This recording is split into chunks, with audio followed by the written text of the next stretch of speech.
Can everyone hear me okay? Okay, great. My name is Aaliyah Stokes, and I am the Programs and Outreach Librarian with the Community History Department at Central in the BPL. So basically, what we do is we try to encourage patrons to share and preserve their stories in whatever way feels comfortable to them. And we want them to stay within their own communities, those stories, or farther into the diverse Boston history arena, let's say.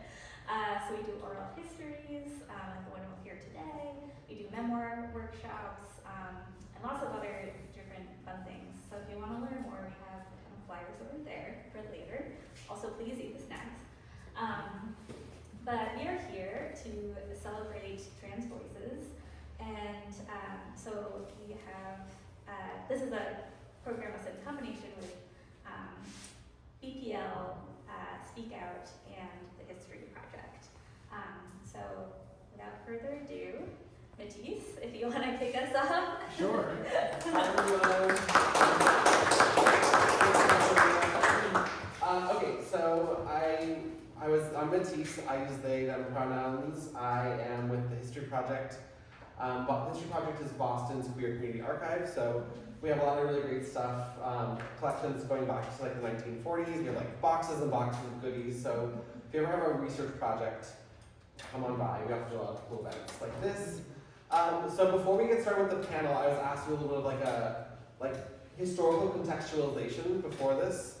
One of the things that we do, I'll tell you about the panel quickly. We do oral histories a lot, so one of the things that we archive are personal narratives, so people's personal stories, because we believe that history is not just like the big splashy moments, but also everyone's personal, mundane, everyday stories. Not that every day isn't splashy also sometimes, just just the point is to also capture the whole thing, right? So anyways, I'm gonna give like a super quick little mini history. Can everyone hear me okay down here? Yeah, so I'm gonna give you a little intimate history contextualization, and then we'll get started with the panel. So anyways, also say hi to them. We'll introduce stuff, but the panel will start there. Anyways, okay, so history of trans people, non-binary people. So I have a master's in gender and cultural studies. I specifically studied like trans and like non-binary representation in media and history. That was like what I specialized in. I've also been like every gender throughout my life so far. Whatever this one is, this is where I'm at. I'm really, my transition right now is from goth to hobbit.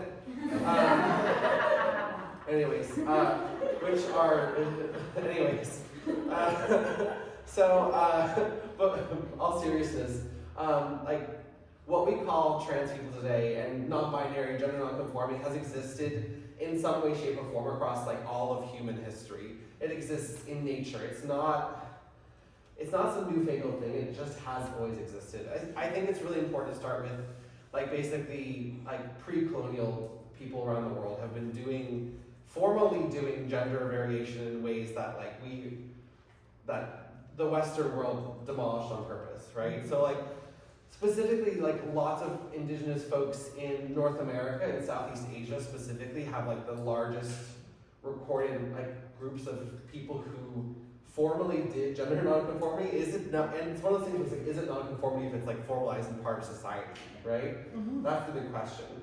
So like throughout a lot of Southeast Asia, there are a lot of societies that do like systems with like 3 to 5 genders that are all like, they've got words from them that are officially part of them. I believe there's one group in Indonesia that has 5. They've got like basically like traditional like cis men, cis women. Basically, gay boys and gay women are gender fluid, but they're also like their own gender. And then there's also something that's akin to North American indigenous two-spirit identity. It's not the same thing because it's in Indonesia, right? So it's really important to remember that like all around the world, people have been not doing gender in this really like constricting binary man-woman way, right? Yeah. I think it's really important that if you haven't really gotten a chance to delve into that history too, that's like that's on purpose. During colonization, when the people came over, it was specifically those people were targeted first and foremost. There's one of my favorite trans history books is Leslie Feinberg's Transgender Warriors. It's this great book. It's a really fun book because it's like it's a memoir of Leslie Feinberg discovering history. So it's told not in chronological order, but in the order that Leslie discovered it, which is really fun. So, which is, I don't know, kind of perfect for, we're also doing like a personal stories, right? So, basically the first thing that Leslie discovers is that like at these museums, you know, you see these North American indigenous folks in the little like dioramas, and there are people who are like with their breasts out doing hunting, and Leslie Feinberg, if you don't know, is this like amazing, iconic trans activist from the 90s. Basically kind of popularized transgender as a term. We'll get to that in a second. We'll talk about terminology in a second. Anyways, in there, they pulled out conquistadors' letters, basically being like, we got here and the first thing we did is we saw these people who don't fit, they're not men, they're not women, we're gonna get rid of them first. So like, if you haven't learned this history, that is on purpose, and it is devastating, honestly. So, anyways, so also to situate us in sort of where we're at today with today's contemporary trans lens also, in the West, since we are here still, you know, maybe we'll live in a global, non-Western utopia one day, but while we're here, transness in like sort of the contemporary way has its roots within like 1800s, like scientific research of sexuality with back when they were still mixing science and religion together. Has anyone heard of the invert? Got some nods.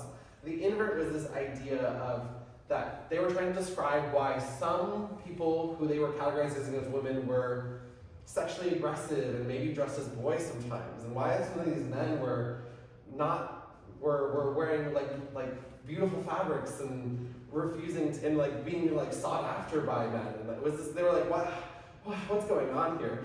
So the invert was this idea that tried to explain all of the above by basically it was people had an inverted soul.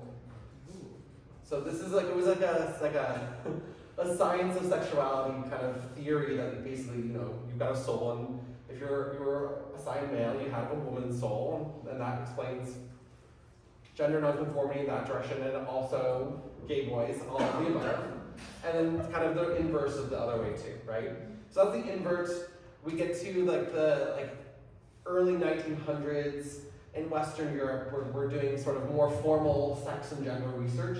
Like for instance, the Magnus Hirschfeld Institute of Sex Research, have you heard of that? In Berlin in the 1930s, 1920s. They basically were like, the invert's too mystical for us. We're gonna split it in half, and we'll invent the homosexual and the transsexual, like as basically like official medical scientific terms, like psychology terms. And then, you know, there's a lot about homosexuality. Well, that's not what we're here for today. So the reality is all of it is all blended together, quite frankly. There's no separating all of our histories. Trans histories and queer histories in general literally are intertwined the whole time. It's silly if anyone ever tells you anything different. Don't listen to them. They're lying to you. So anyways, we'll let the homosexuals go for now. Transsexuals were subcategorized into transsexuals and transvestites. Once again, official formal terms, and there's a lot of research done on that. Like I said, the biggest group was in Germany in the 1930s, the Magnus Hirschfeld Research Institute of Sexology. It has different translations in English. Huge historical moment though. All of that, they basically, it was so cool. They had these massive libraries where they did all sorts of research. It was the first place that they did like hormone replacement therapy. They had experimental like gender affirming surgeries that they were trying out. They did really cool things, like there were a lot of cross-dressing laws at the time, so they would give like basically like hall passes, being like, it's medically necessary for this person for you to not bother them, and they would give official like hall passes to the cops basically. So they had this, and Magnus had this really interesting like 30 gender system that was like a grid where it's like you had all these variables on the side, all the variables on the side, and you kind of put this and this, and there would be like 30 different options for your genders that you could be. It was, I don't know, it was a very interesting, they were experimenting. It was also very like clinical in like a not super cool way sometimes too, so it's not all la-di-da. But it's also really important that, you know, it feels very contextually relevant with the rise of like fascism here, the first thing that the Nazis did in Germany was burn down Magnus Hirschfeld's libraries.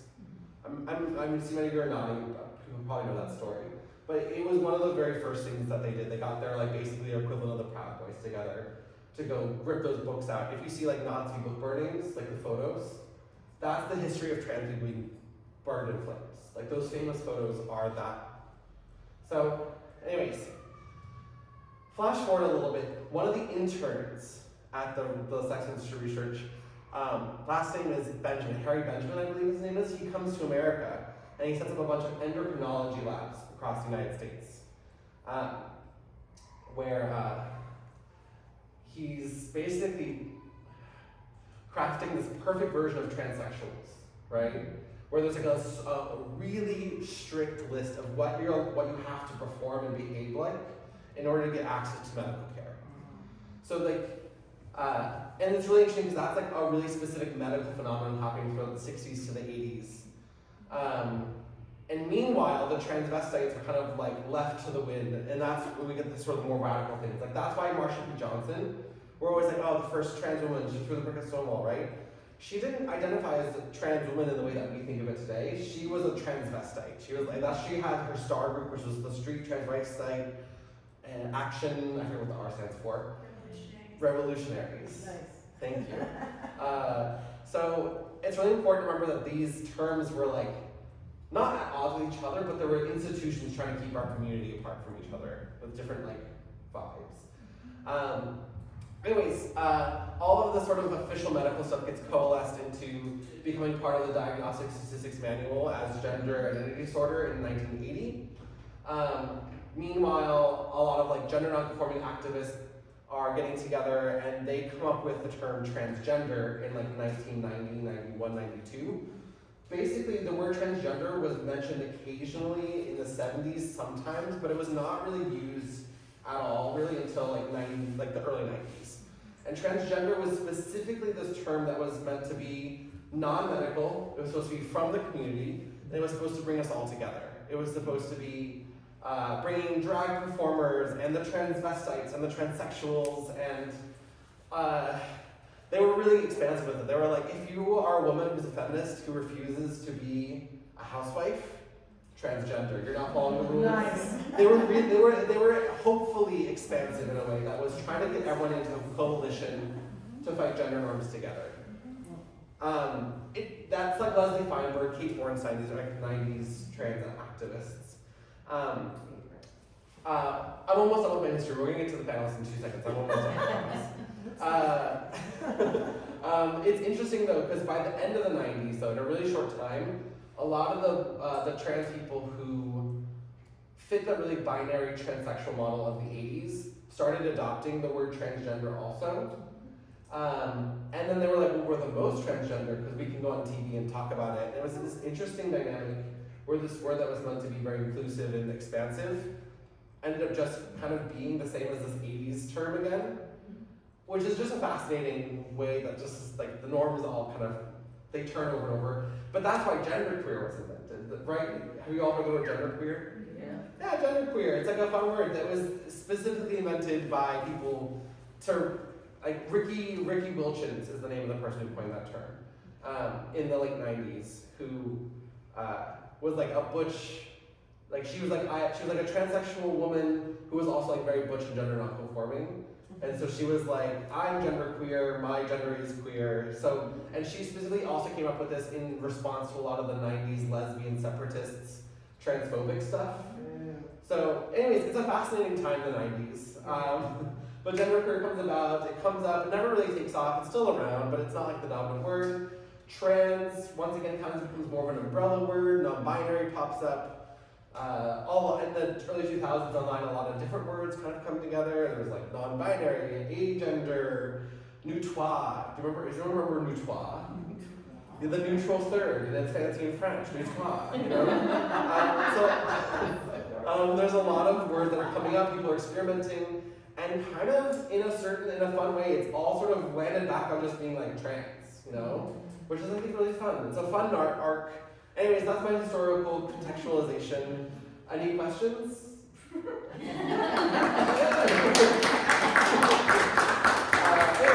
was good. Anyways, yeah. I'm gonna go back on stage now. Thank you, Matthias. So now we're going to quickly hear from Ellen to talk about Speak Out before we get started. Yeah. Hey everyone, I'm Ellen Rustrom. I'm the executive director of SpeakOUT Boston. I use she, her pronouns. And you're going to see some of the wonderful people from SpeakOUT tonight, some panelists. Hi, I'm glad you're here.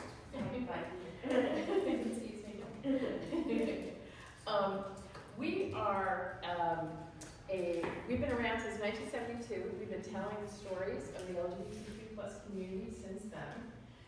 And right now, in 2025, we're feeling like, wow, we're kind of stepping back about 50 years, and kind of feeling what a lot of those people maybe might have been feeling when they were out telling their stories to protect their community. And so we educate about our community through the personal stories of people in our community. So we go to schools, colleges, businesses, faith communities, public libraries, lots of organizations. And talk to me later if you're thinking, wow, I would love to do that. We just had our speaker training for this spring, but we do that a couple times a year, and we'd love to talk to you if you're interested. And you get to see some wonderful stories tonight.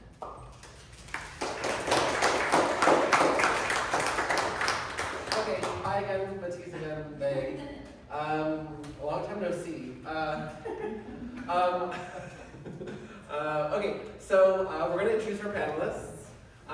We're going to start with names, pronouns, and my first question is to sort of situate you within the broader context of the history, right?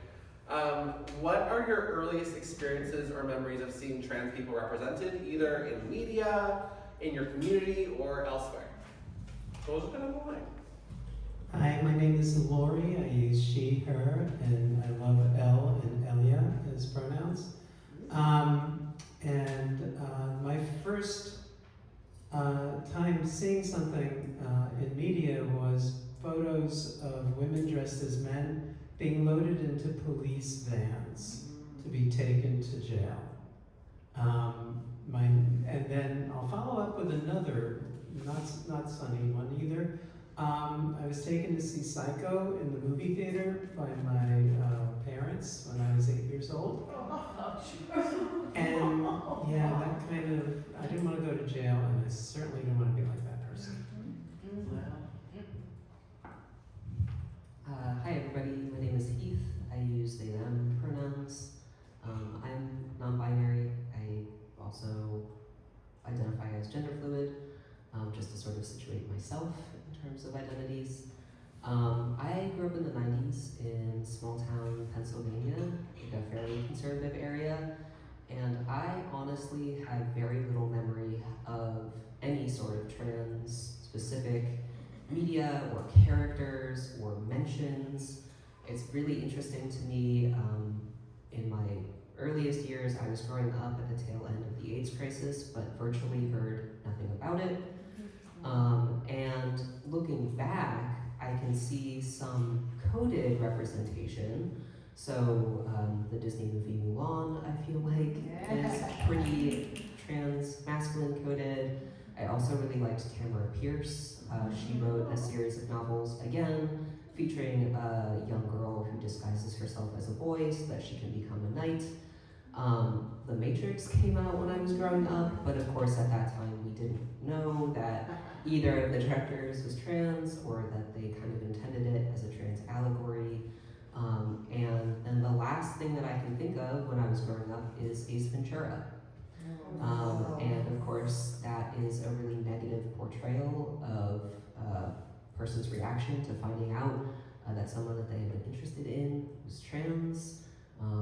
So not a lot of good representation. The only representation then was kind of bad representation.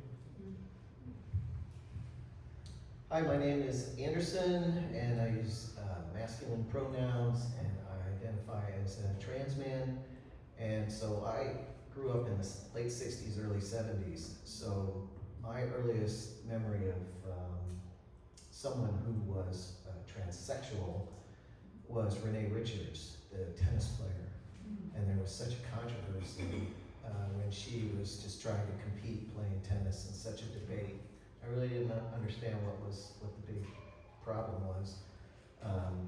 And then also I remember an episode of the first iteration of Star Trek where this evil female scientist somehow used her technology to switch bodies with Captain Kirk. And I was fascinated, and I could not understand why she, as Dr. Kirk, stuck around. I was like, take a shuttlecraft and go. Get the hell out of it, because you knew how it was, I knew how it was going to end. Kirk was going to win the day, and I was rooting for that individual in Kirk's body. Hi, I'm James, or Jam. I use he, him pronouns. I guess I have two. My earliest memories of seeing a trans person. Really, it's trans men that I guess took out to me. I think right around when I was like 10 or 11 or so, sort of like puberty hit, and I started to feel like weird feelings, and at some point I saw like some kind of a news story that was about a trans man. It was one of those, after the real news, let's talk about, I guess they call it human interest. And, they were talking about this guy, and he was this truck driver, and everyone was like, oh yeah, he's just like a normal guy. Unfortunately, at the time, I was very much like a homophobic, transphobic person. I wonder what that was about. And so I said to my mom, like, isn't that weird? And she was like, yeah, it's weird. And I was like, yeah, it's weird. The next time that I saw a trans person was in high school. So that was when I was like 14 or 15 or so. And my school actually had a program that brought in different types of speakers. Each class period was like gay men and lesbians. It's called like To Be Glad, so like transgender, lesbian, gay, to be glad, something day. And each session of the day was a different identity under the LGBTQIA+ umbrella. And I just by chance happened to go to see a trans speaker, but I actually didn't really know what I was seeing because I was just like on free period. And this person was sort of just talking about their like going to prom and how uncomfortable they were about going to prom, and I was thinking, that's interesting. And they were saying like, my parents bought a dress, and I was like, it's so strange that his parents bought his a dress, but I guess they were really into prom. And then he's like, as I was looking at myself in the dress, and I was like, why are you wearing the dress? And I was like, oh, I totally get what's happening here. And I think that's when it really clicked for me, that this person was talking about something that I also felt. And I also had started to get past my like homo transphobia situation to start to realize, yes, at that point I'd already come out as being gay of some kind. And I realized, oh, there's something like more for me to sort of unpack there. Well, thank you all. Hi, everyone. So my next question is, once again, kind of putting you in the context of the people around you as well, right? Not in media, not necessarily famous people, were there people around you as you were figuring out who you were there people around you in your real life who really stuck out as helpful to you in terms of finding yourself? Anyone can jump in, we don't have to go down the line. So I'm a corporate guy. I worked in the pharmaceutical industry as a scientist. And all these rumors about pharmaceutical companies are not true. But that's a different topic for a different discussion. But at the time, I was a manager, and one of the employees, a fairly young person who had just started there, a young chemist, asked to speak with me in private and came out to me as trans. They were M to F, male to female, and they had not done anything about that, hadn't come out. And so I was really confused, and then they gave me a bunch of reading material, and so the more I read the material, the more I said, huh, that looks familiar. I kind of did that too. And then just having the information, I finally realized who I was based on the information they gave me and their coming out story.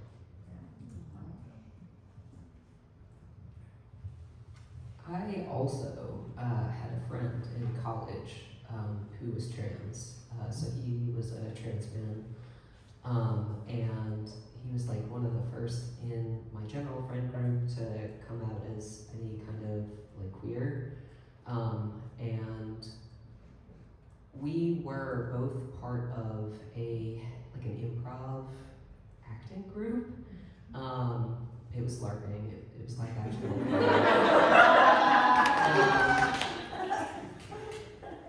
It was good. And we were big nerds, and one of our other friends approached me at one point, basically to say like, hey, I'd like you to play a role as a male character.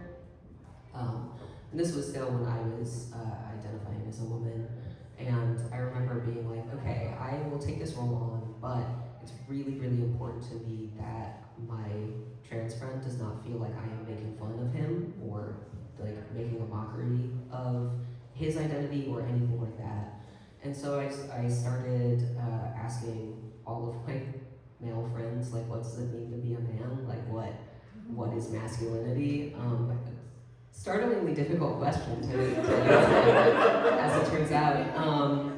But it was really that, like, the conversations that I had with my friend, and also that experience of like really delving into gender and gender identity and gender roles, that got my brain ticking. And it took a few more years before I came across the term non-binary, but it was definitely something that set me like on the path of questioning.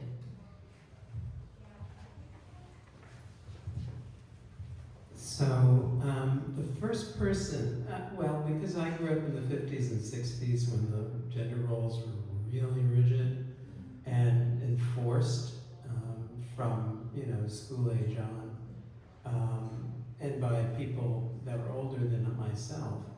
So I was really intensely closeted and was not going to be coming out. The first time that I met someone was when I was standing in line at Fenway, when it was in the old building, in the back, can't even think of where that location was. In the Fenway.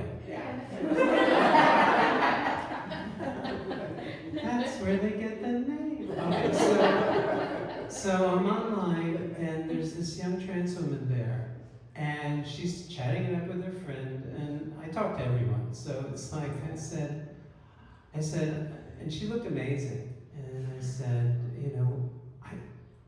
you're doing hormones, right? She goes, yeah. And I go, gee, I didn't think that you could have such development when you start doing hormones, because I'd seen horrible medical photos from the I don't know, when I was in the 70s or 80s in 70s in university, and it was like, I don't think I'll ever do hormones because there's no pathway to really developing and looking as like a female that I identified as. And I said, wow, your boobs are great. And she said, do you want to see them? And we're online, and she pulls down her top, and she shows me her boobs, and it was like, oh my God. Thank you. And that was when I realized I'm going for it.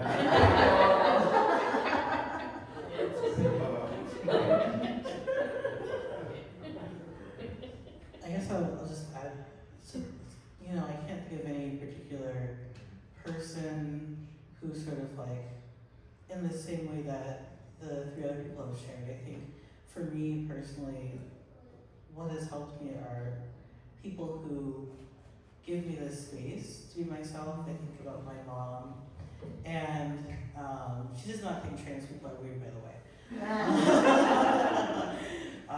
But you know, she's been incredibly supportive. I think being able to receive that support and receive that love has allowed me to be able to sort of explore and understand myself in a way that was more helpful than necessarily being shown the way. I had a lot of people who showed me the way that they transitioned, and I think I needed to sort of figure out my own path.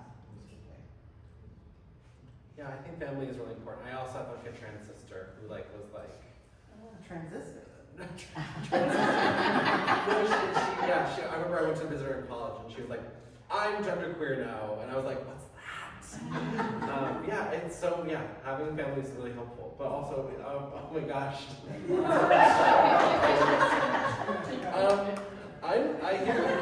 next question is if any of you wanted to jump on this question, my next question is how has your understanding of being trans changed throughout your own life? If anyone wants to answer. Not everyone has to answer all the questions, but if anyone has answers, it's fun. I'll start.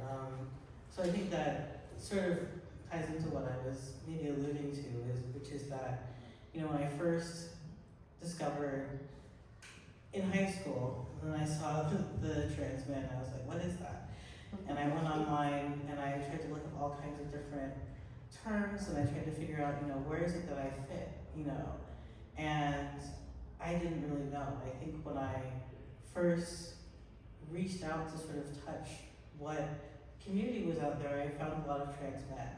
And that was, you know, really helpful for me. But I think there was a lot of like well-meaning encouragement towards hormones and surgery that I think in the end were the right choice for me, but were not necessarily front of mind. But, you know, as I went further into my transition, the more I became myself, the more I realized that, you know, gender is definitely part of my identity, but it's like a very sort of low totem pole part of my identity. And maybe it's, you know, my ability to have done things that I wanted to do, like having top surgery, like having, you know, having hormone replacement therapy. But I think, you know, the more I think about myself, the more in the middle I am in terms of gender.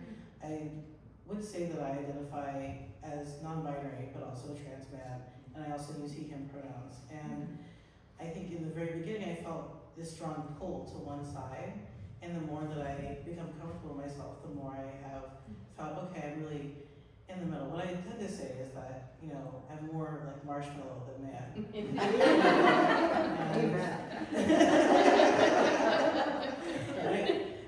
Now I feel really comfortable with myself, and I think back and I think, you know, that was all very stressful, you know, feeling pulled to one side. And I'm just glad that I'm glad that I did find the path that ended up being right for me. I know a lot of people feel that pressure and feel a lot more distress. So I'm just glad that it ended up being right for me.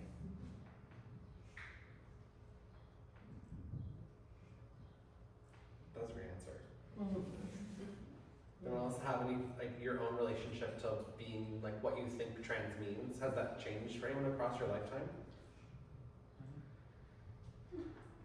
I think for me, it's along similar lines is that initially, because I lived in a binary, one of the most important aspects of this journey was there was a group that met beyond the binary, and that just blew my mind open. It was like, oh, and I didn't quite understand because of the culture in which I grew up in, but then it became clear.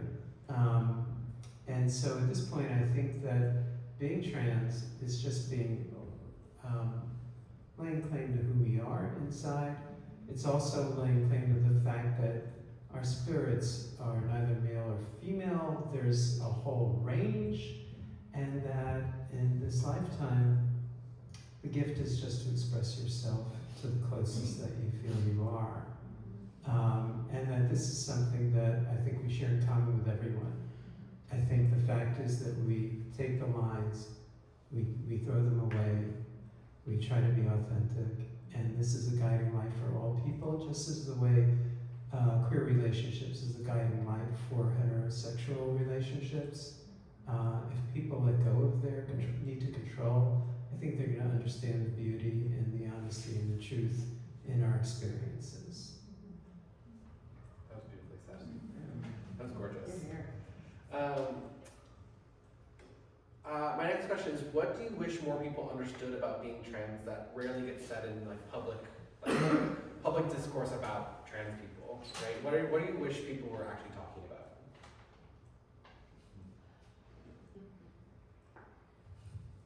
Okay, I can try to lead us off on this one. There are many things that I wish that people would stop talking about and things that I wish people would actually talk about.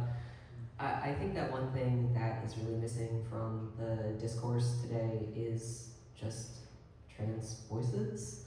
I am a librarian myself, and I study misinformation and disinformation, specifically anti-trans disinformation, of which there has just been, such a wellspring in the past 5 years. Well, obviously more than that, but really in the public discourse. And I feel like there are a lot of people, ranging from well-meaning to malicious, who have decided to write about trans issues or speak about trans issues, who have never once talked to an actual trans person. And that's a huge problem. One of the stats that really stands out to me is that the New York Times, in I think 2/3 of their reporting, they do not quote a single trans person. And their journalism has been really effective at shaping the narrative that we are currently facing today. And I just think that it's such a shame that the human aspects of trans people has just been taken out of the question, as it were, in its entirety. At the end of the day, we're just normal people. We're just average normal people. And we don't have some nefarious agenda. We're literally just out here trying to live.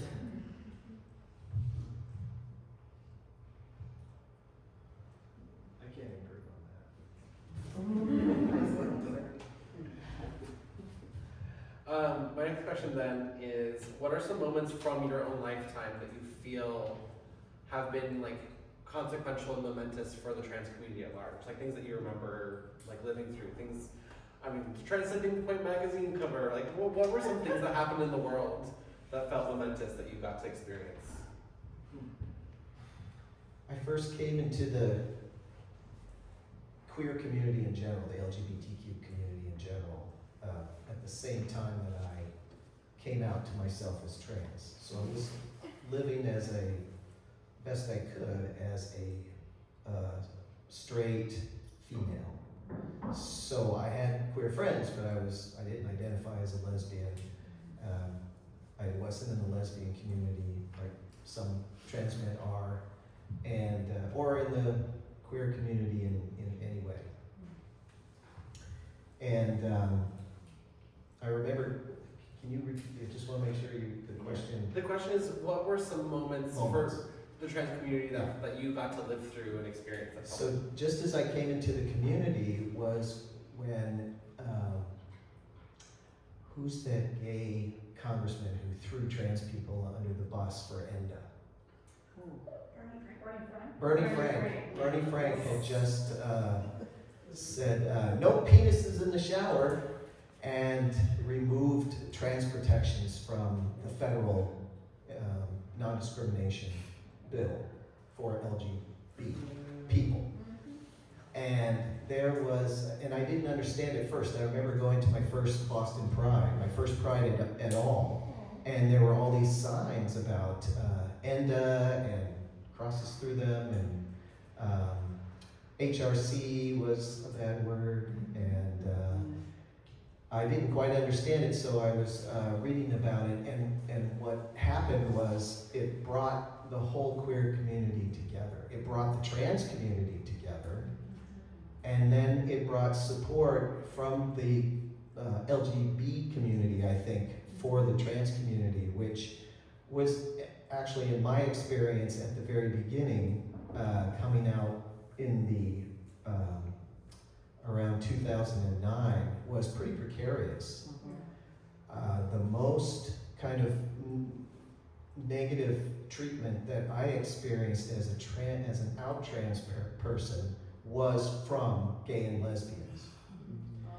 And so this was kind of bringing some semblance of visible support, at least in my limited knowledge, didn't seem to be there for trans people before that happened.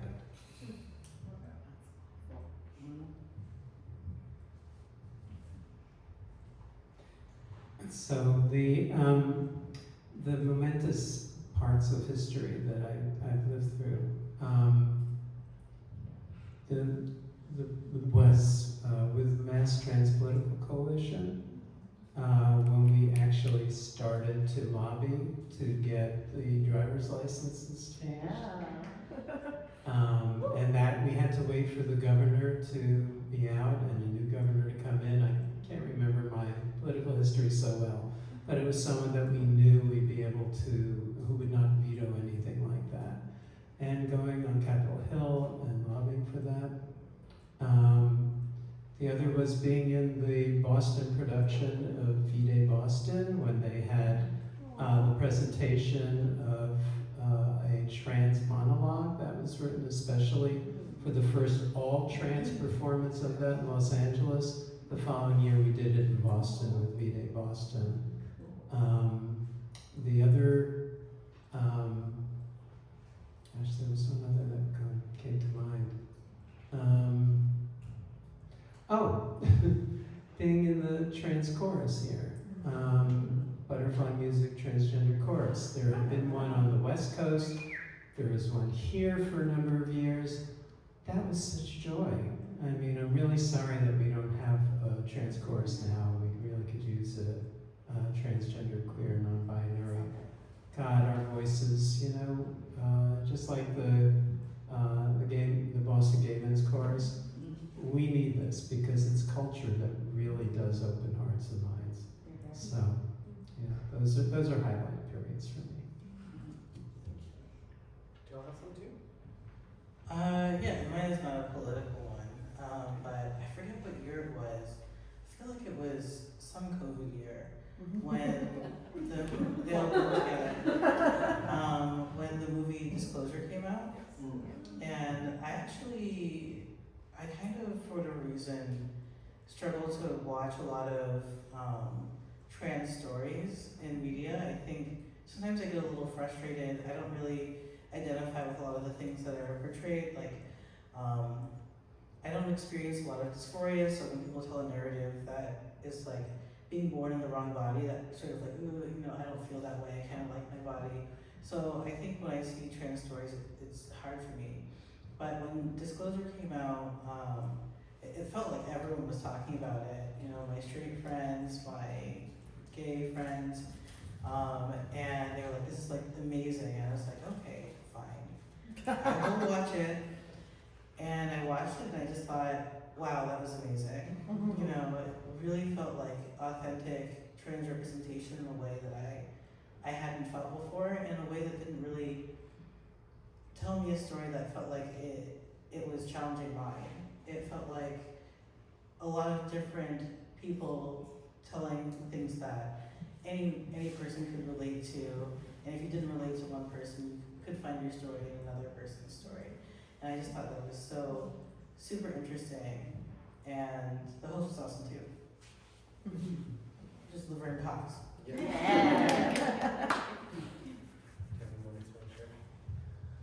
I would say this was during my long period of questioning, but I do remember the Trans Tipping Point magazine coming out as like a pretty momentous thing, and I feel like it was a cover that was like pretty well received. It seemed like a period of progress, and then the next year, of course, was when gay marriage was legalized, and I kind of remember that time as being like a very hopeful time.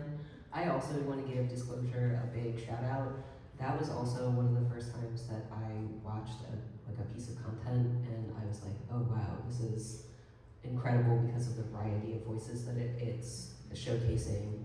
And I'll also give a shout out to Tori Peters' novel, Detransition Baby. It's very, very good. If you haven't read it, I highly recommend it. I also felt like that was part of this sort of burgeoning like set of newer trans literature and things where trans people could start portraying like messier narratives without being afraid that it was going to like negatively impact the image of the community. Yeah. I feel like Pose was mine. I just feel like that show really knocked on a lot of doors. It was very beautiful, especially because for me, like Paris is Burning is one of my first like media where I'm like, oh, what is this? It was really cool to see sort of a fictionalized, like a historical fiction. I don't know, I thought that was beautiful. I want to turn back. I really want to turn the spotlight on you all now, if that's okay. I want to know, is there anything from your lives that you want recorded for the historical record? Sorry, that's a big question. Yeah. Like, what part, is there anything in your life that you, like, of yourself that you were like, I want this to be remembered? No pressure. I'll say something. You know, it's funny because is it funny? Well, I'll say this. I had a really interesting experience where I got into a relationship when I was relatively young, when I was 19. And that relationship lasted a long time, about 13 years, and ended. And for the entire 13 years, I was with a person who was not attracted to trans men. And I think it took me a long time to realize that it was possible for people to be attracted to me as a trans person. There's a lot that exists in our media that say being trans is something that you're accepted and loved in spite of, as opposed to because of. And it wasn't until I was sort of processing this all with my therapist that I realized that I had been saying that to myself somehow just silently for years. You know, being trans is something, you know, I'm lucky to find anybody. When that's not the way that it is. There are people who desire trans people and trans people are beautiful and deserve to be loved for who they are. And I believe that about all trans people, so I can believe that about myself. So I guess, you know, if anyone whoever should see me say this needs to hear that, I want them to know that.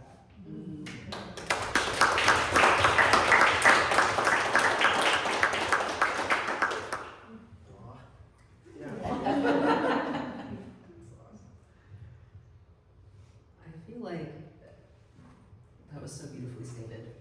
I feel like along the same lines, and something that you said earlier also resonated with me, Jim, is like when I first came out, I feel like there was a lot of pressure to like pick a side and to like prove that I was trans enough.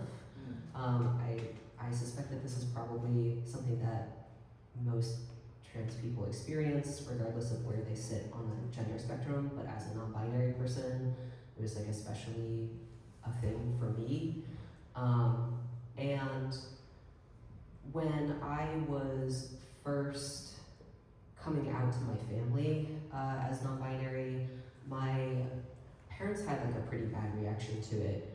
And my mom in particular made this comment where she was like, okay, promise me that at least like you'll never take hormones and like you're not gonna like change your body and you're not gonna like do any of that. Like it's okay that you're trans, but just don't do that. And at the time I was like, yeah, I don't think that's anything that I need or want to like pursue for myself. But then as my transition continued, I realized like actually that was something that I wanted to do. I did want to explore taking hormones and seeing what that might do. And I wanted to go at my own pace and microdose and sort of like forge a path for myself. And the whole experience, thinking about it all, thinking back to my mom saying that to me, what she was really like asking me to promise was that I would never like look trans, or that I would never be like visibly, identifiably trans. And I think it's so wrong to take that tack. And so again, sort of in the same like vein, if anybody needs to hear this, like your transition belongs to you. My transition belongs to me. I don't need to prove anything to other people.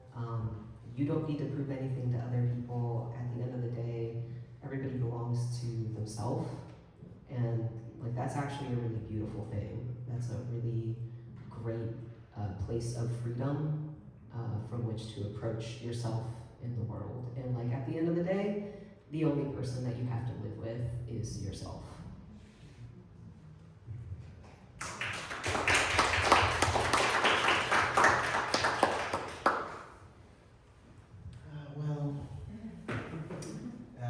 So my situation is a little more, not so much how I feel about things, but my actions.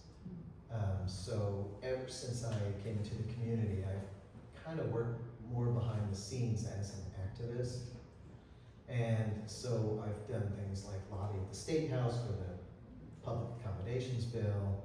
I also was on the programming committee for First Event Trans Conference several times, and I instituted the transmasculine track of workshops, and then most recently, right before the pandemic, a health track and a BIPOC track, working with members of the BIPOC trans community, which has all fallen apart to hell now because I didn't stay with First Event, and it was just so hard. But also in my corporate world, I helped found the employee resource group for LGBTQ people in my company in the US. I wasn't the first to bring it online. It was brought online in Europe, and then they asked me to bring it to the US, and I did that with another person. And I also invited myself on a committee that was tasked with making our clinical trials more diverse. And this came after the pandemic and the disparities for treatment for people of color and also for women. And I kind of was brought on or asked by a colleague who wanted to have a queer voice on the committee where there wasn't one. And so I went on and talked about why it's important to change the language of clinical trial documents so they don't say things like, if you are a woman and your husband is blah, blah, blah, then you must do this, or why women of childbearing age have to do that. And I pushed to change the whole library of language in our clinical trial documents, not just the ones that the patients saw, but also the ones that the hospitals saw, the clinics saw, the clinical investigators would see. And yeah, there was a lot of resistance to it, not on the committee, but within management, and not because they were against it, but because they wanted to just do the bare minimum, which was the FDA saying we need to incorporate women more into clinical trials. And the reason that women had been somewhat traditionally excluded was because there was this fear that new drugs in women of childbearing age would harm the fetus in any woman who happened to get pregnant while in clinical trials. So they were often excluded from clinical trials, and then they would take drugs later that had never been tested on women, and lo and behold, there were some issues. And this also could happen for LGBTQ people, and did happen, and there were organizations that I partnered with to do that. So anyway, I've never really talked about it like this, and so I'm really proud of that work.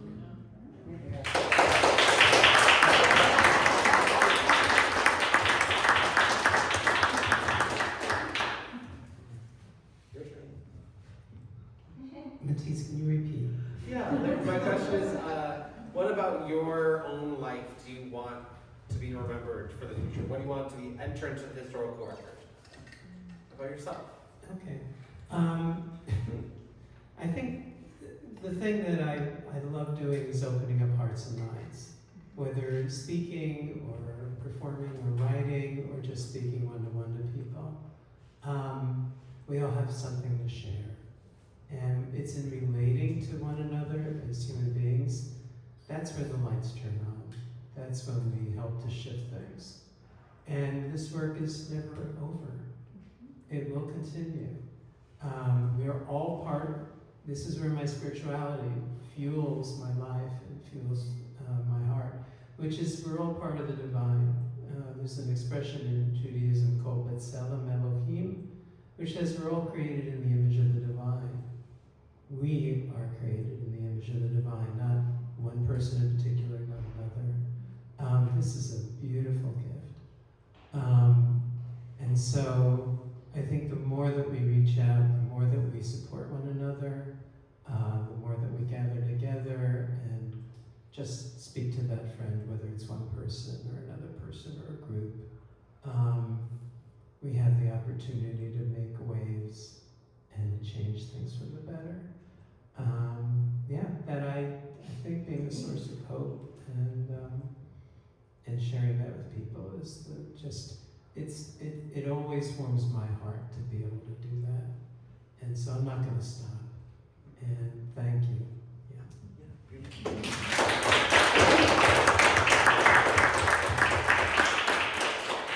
So I'm going to, we have got one more question for you all, and then we'll turn it to you all if you have questions as well. And then, my last question is, I feel like it's a scary time. It's easy for us to feel really anxious and nervous about what's going on. And I really feel that a great way to combat that is like being joyful, celebratory of our lives. I mean, it's not everything. It's just one part that can be helpful. And so I'm curious, what is trans joy to you? Like, what makes you happy? What makes you, what brings light to your life? You know, I kind of want to end there on like maybe some a little bit of hopeful positivity, and then I want to ask y'all some. I want them to ask questions. Yeah, trans joy. What's trans joy?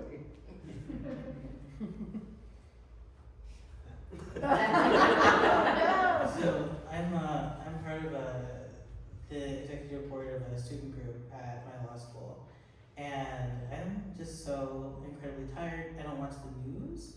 I don't really do activism, and all of the other younger students, they're all about 10 years younger than I am.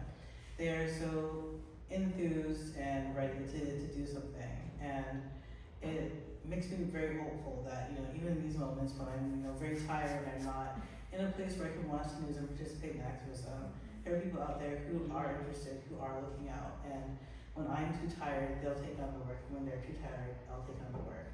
So it makes me very hopeful and joyful to see people who are so passionate about protecting our queer community.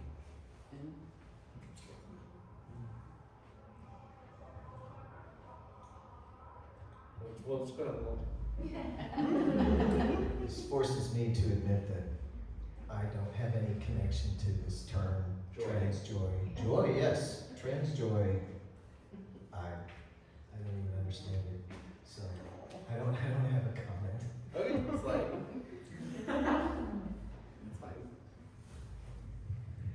I think for me, similarly, it's community. So one of the things that I've done in my work as a librarian is form an organization. It's the Trans Librarians Group of Massachusetts, and we have just grown exponentially over time, knowing that there are other people out there in my professional field who are working to make changes in ways that I don't have any knowledge of. There's catalogers who are talking about how to classify materials and change the terms that we use in books to catalog them. It's all sorry, it's library and stuff. But like also, you know, there are people who are like innovating in terms of programs. There are people who are making sure to make certain that trans voices are actually heard and spotlighted. There are people who are putting together all sorts of resources, mutual aid, that sort of thing. And so really being part of that community, seeing what everybody is doing, and just this sort of like unflagging spirit of the people around me really gives me a lot of hope and joy.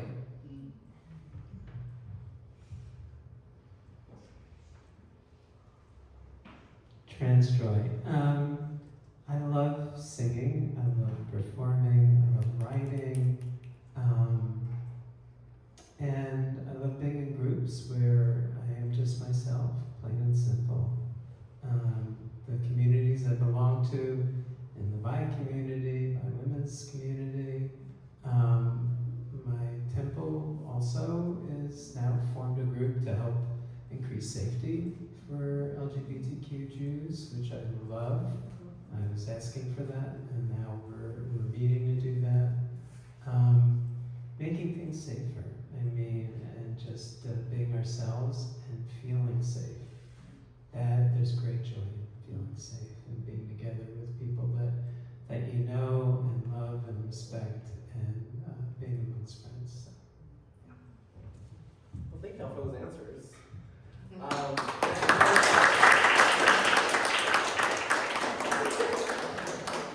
Okay, do you all have any questions before we wrap up? Heck yeah. Yeah. Yeah, raise your hand. I'll call them.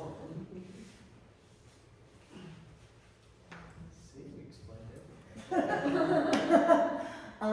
First of all, congratulations on your transition from goth to hobbit. That's a common one. I've seen that a lot. It's going great. I definitely can see your furry feet. But kind of like on that same vein, as someone who sees gender as kind of like this galaxy of existence, and we only like have a tiny point of male to female that is like so much less than what it actually is. I was just curious if anybody in the panel feels comfortable talking about their relationship to their attraction to others and how that's changed as they discovered more about who they were, about who you are. Yeah, when I was living as a straight female, I was dating men, and it just became more and more difficult as time passed, and my relationships became shorter and farther apart.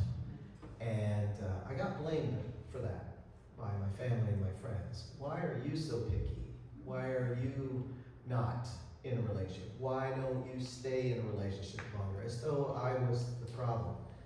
And then after I transitioned, I realized I wasn't even attracted to men at all. And I could understand then, looking back at the anxiety that I would often feel when I was starting to date somebody new. Also, why I could be in a relationship and still feel so lonely. I had a lot of times where I was lonely. And then also I came to realize that I was dating men, not that I wanted to be with, but that I wanted to be. And that took a little while for me. I still have some confusion about my sexuality, but that kind of sums it up. I was aware of charismatic men, and sometimes just couldn't keep my eyes off of them, but it was never like, you know, where it struck me at the first chakra level, shall we say. But after I started estrogen, you know, people talk about taking acid and it explodes their mind. I think estrogen just sort of opened me up. And I was aware of getting the vapors around certain men. You know, one of the first ones, Store Market on Mount Auburn Street in Cambridge, and all of a sudden I'm going, oh my God, who's there? And as I'm going around the corner with the cart, there's this guy bent over, and it was like, the next one, Central Square, very tall European guy gets on, and my knees started giving way. I had to hold on because I was literally falling down. And it was like, oh yeah, I'm bisexual. So, yeah, being trans did open up a whole new avenue. I haven't gone down very far, but I still identify that way. I would say, I think I always knew that I was bi, but I think, I remember I went on a date with another trans guy, and I was telling my dad this, and he said to me something like, you know, I'm a little confused, because you're a trans man, so you want to date women, correct? And I was like, I don't know what to tell you, Dad. You know, like, I think there was something really like in my mind that stayed there from that conversation or from things I had seen.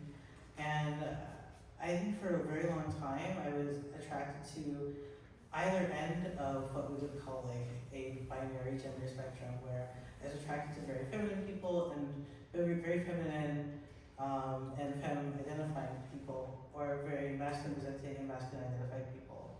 And something has sort of shifted along with this, you know, understanding of myself as feeling less towards one end and more towards the middle. My attraction has changed a little bit.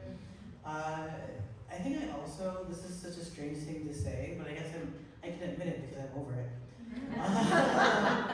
I had this feeling like my feminine partner being more masculine was challenging my masculinity. I don't even know where that came from. It's incredibly a toxic thought, but it's a thought that I truly had. And when my ex-partner transitioned to non-binary, I had some growing to do. But in the past couple of years, I've definitely found that I am attracted to more of a spectrum of people than I even realized that I was. I think it is being more comfortable in myself and being able to be just be who I am, not have to pretend to be or act like something, but just to be me. And just being me allows me to see other people as just them and to say, okay, yeah, you're, you know. I would say I have found dating much more challenging since coming out as non-binary.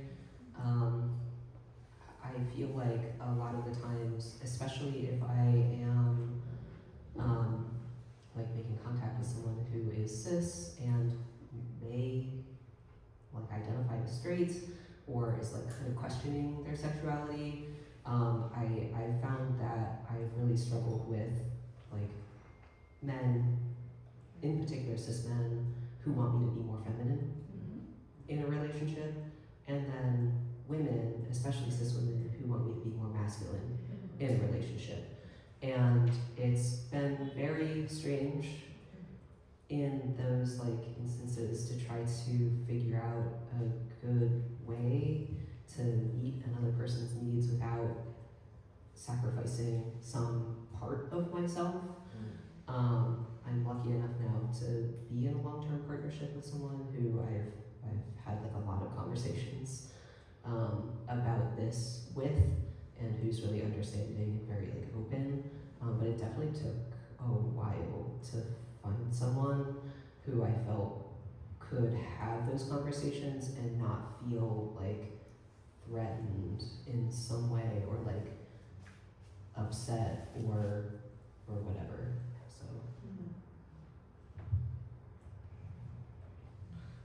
Any other questions? Looking to the maybe more of the historical point of view or the oral history point of view, I'm curious for those of you who grew up in the 50s, 60s, 70s, and then the younger. What was your relationship to the idea of passing, either as the gender that you aren't before you started to transition, or passing after the transition, but then also. I think for younger people, passing is less of a thing, and maybe there is more an idea of, am I presenting as non-binary, or am I presenting as this, where that, am I going through the world in a way that people can see and understand who I am. So I'm just curious about everybody's kind of relationship to that. That's a great question. Thank you. The concept of passing just really puts us in a bind. No matter what the identity, no matter where it is. On the other hand, we have invisibility, which is we want people to see us and recognize us and know who we are. It's a way that we can say hi and feel at ease about it. I kind of wish we had, those scarves that the gay men used to use for the back pocket. Lesbians too. Yeah, lesbians had back pockets. They did. Oh, lovely.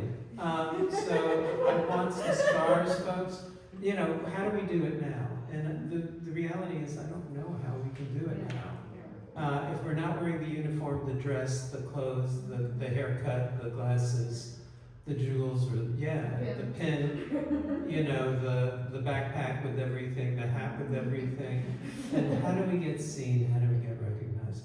It's a tough question, really. Just keep showing up at these gatherings, and someone will say, "You are adorable. Come on, back to my place." So but for me initially, because in that period, in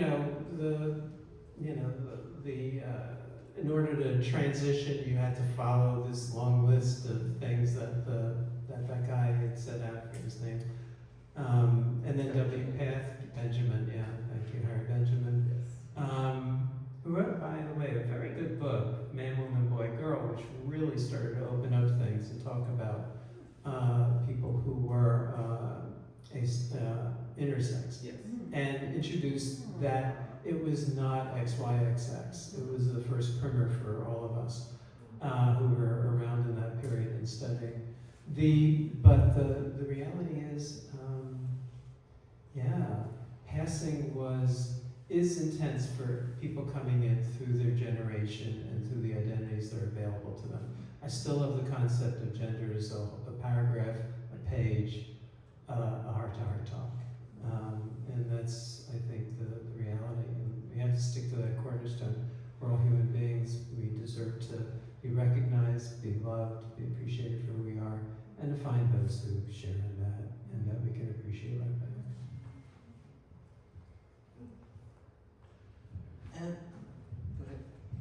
I have sort of a difficult relationship with passing in general, but to the question about like a historical idea or generational idea, I did a little project in my undergrad that was about speech patterns in trans men, and one of the things that I sort of gleaned from that, I interviewed a bunch of trans men, but it didn't really seem generational, but I did notice certain people had a real desire to pass, or who passed very well and would say something like, I don't identify as a trans man, I'm a man.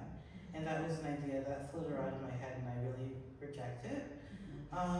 But it's difficult, the idea of passing to me, because I know that some people find it very gender affirming and it's very important to them. But I also feel like it's a little bit, I don't want to call it toxic because I know that it's important to some people, but it can be harmful to other people who either don't pass and would like to, or would like to have a presentation that doesn't need to be like checkmarked by the rest of society. So passing is a difficult one. For me, it's also a little bit of a scary thing. When I left high school and when I left the state and I moved away, I realized all of a sudden that I found myself among people who I hadn't grown up with, and they didn't know I was trans, and I was gonna have to do this all freaking over again to tell everyone that I was trans. Like Lori pointed out, I guess I could have put like a pin, but I'm not really a pin person, I don't know. It hurt in a weird way. I missed people knowing that I was trans. It missed, being known as the trans person. So I don't know if I really even like passing. I like it in that I don't get harassed, but I don't necessarily like it for me. Yeah, that's interesting. For me, in the 60s, peace, love, and togetherness in Woodstock, and that was bringing a kind of a revolution as far as how females could dress, right, and would be tolerated. However, there was still pressure, even into the 70s, for some being feminine in some way. And I felt that pressure much more strongly when I was trying to live as a female and it was always a source of difficulty and anxiety. I would try to dress more femininely, but I was just so uncomfortable, and I just could never get comfortable. And I was trying to, why when I look in the mirror, do I not like what I see? And I thought maybe it was because I wasn't dressing feminine enough, and I would see my classmates in high school around me looking really great, right, the girls, and I thought, oh, I just need an outfit like that, or I just need, and it still never worked. So it was really hard. Once I transitioned, matter of fact, I didn't take hormones for 2 or 3 years after I transitioned. I was being seen as male even before I came out socially. And so I have this, I guess you would call it passing privilege, but I never transitioned medically so I could pass.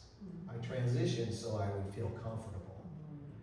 So I don't know how that might have been different if I did not pass. I can't say. And I also really grapple with passing. I understand that for some people it is important and that it's what they need and want. So let me speak personally, individually. For me, I hate passing. I do not want to pass. There isn't like a surefire way to pass as non-binary. Like, people don't look at me and say like, that's a non-binary person. People look at me and they're like, is that boy or girl? And so like the best that I can do right now is make someone have to consciously choose if they think I'm a man or a woman. And then they have to decide and apply whatever like gender matrix onto me that they've decided to do. And I would say like these days, I do probably get about 50-50. People she/hering me or people he/himing me, maybe a little bit more he/him now. And it's always interesting to see who decides to go which way and what that results in. It has also come in handy. I would say there are some points where I deliberately manipulate it. Sometimes it has helped me to speak up on behalf of like my female coworkers, for example. If they're like being interrupted, I can like be like, okay, I'm gonna use my male privilege right now to like make sure that this idea gets heard, or to have people take me more seriously. Unfortunately, people do take me more seriously when they perceive me as a man. But yeah, I don't want to pass. I hate it. So. I actually want to share a little bit on this one too, because I have, like I said, been many genders and presentations in my life. And it's funny, the time, so I'm like kind of intersex hormonally, I don't know chromosomally, but when I went to transition for the first time, they were like, oh, this doesn't, you just make the girl ones already. And I'm like, cool. That was fun for me. I did, my HRT was very minimal. But it's fascinating because when I was fully, because for me, I just grew up my hair and wore a dress and suddenly it was she, like instantly. And I was clinging to my they. I was like, everyone call me they still. I'm non-binary. I am expansive. I'm beyond this whole binary thing. And it just that wasn't the case. So I was like, okay, you can use they or she, I guess, because everyone was using she anyways. I also I was femming it up too. I was slaying. But it is fascinating now that I feel like I'm dressing more masculinely. I feel like I'm courting the gay boy gaze more these days. And it's not working. Everyone's like, oh, you're a lesbian. I go everywhere. And I feel like I'm so butch right now. Once again, this is journey lifelong. I'll be an old lady when I retire. It's gonna be great. But I feel like I have the opposite. I go everywhere and I don't get he or she, it's they, them everywhere. And I'm just like, I can't escape it. It's kind of fun and it's a fascinating time. I'll just go anywhere and I feel like I'm so butching it up today. I'm wearing just a t-shirt, wow. And it's no, that's a they. And I don't know why. Maybe it's just living in Somerville, but I don't know. Yeah, passing isn't fun. That's an interesting question. We are really running out of time. Does anyone have any last burning questions? Okay, yes. Just a quick one, I promise. I really want to address the history part of this panel because I love history. And as someone who has studied a little bit of it, but there's so much more knowledge here.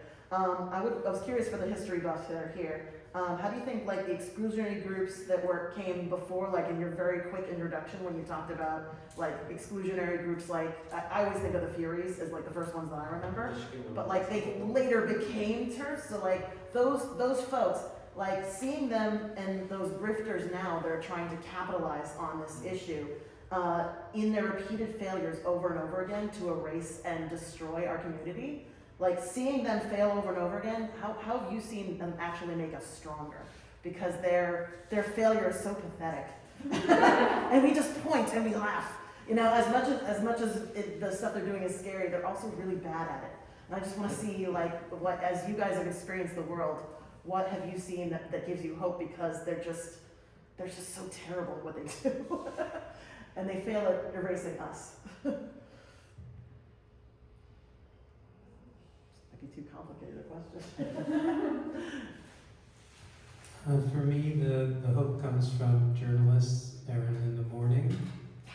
The hope comes from her wife and the other trans representative, Zoe, and can't think of the other one, that we're keeping tabs on them.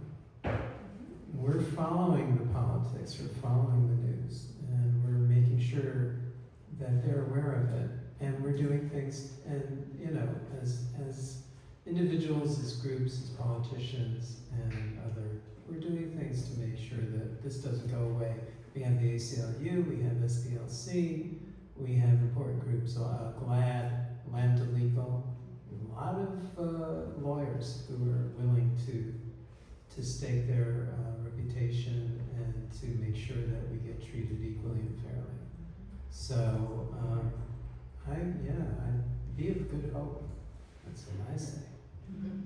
I would say that one thing that I think about is the fact that we're at a point now where we're starting to consider sex testing for athletes and stuff, and we've already done it.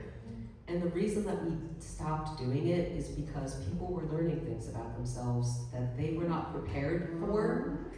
And so I just feel like we're in this cycle again where people are gonna push for this sort of binary testing. They're gonna be defeated by the fact that biology is not binary. And then they're gonna say, we have to stop doing this because we don't wanna know. And I think that we're just gonna kind of go through this, and hopefully we can stop doing this cycle at some point.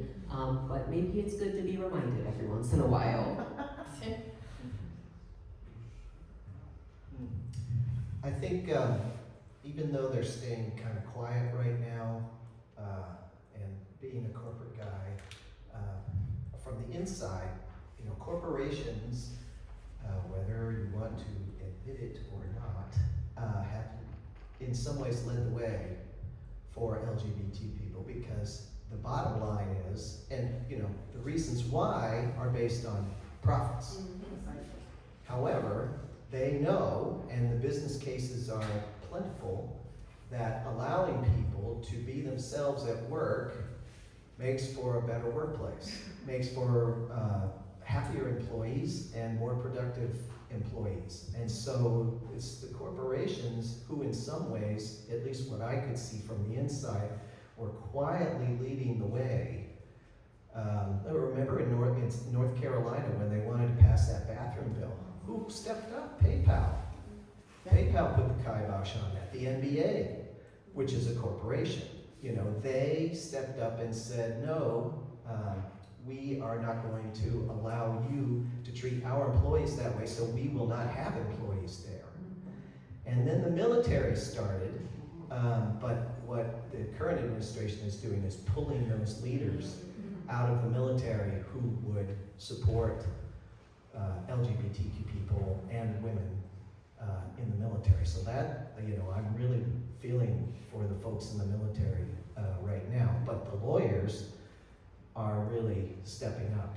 So I think corporations are being kind of quiet, but I think they're still doing that work internally and just not being so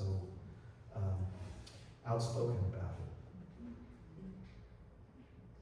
it. They should speak out. Yeah, it would be nice if they would. Do you have anything to add? No. Yeah, nature's not on their side, you know, and they want to use the rhetoric of nature against us, but nature's just not on their side. Yeah. Anyways, yeah, nature's a big force. She's a big mama, you know what I mean? She does what she wants, or they do what they want. I don't know, whatever. Thank you all so much.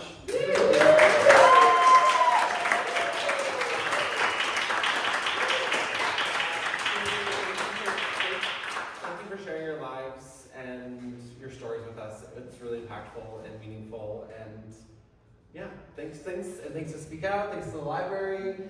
I think we've got to get out of here pretty quick, so grab some snacks. Yeah,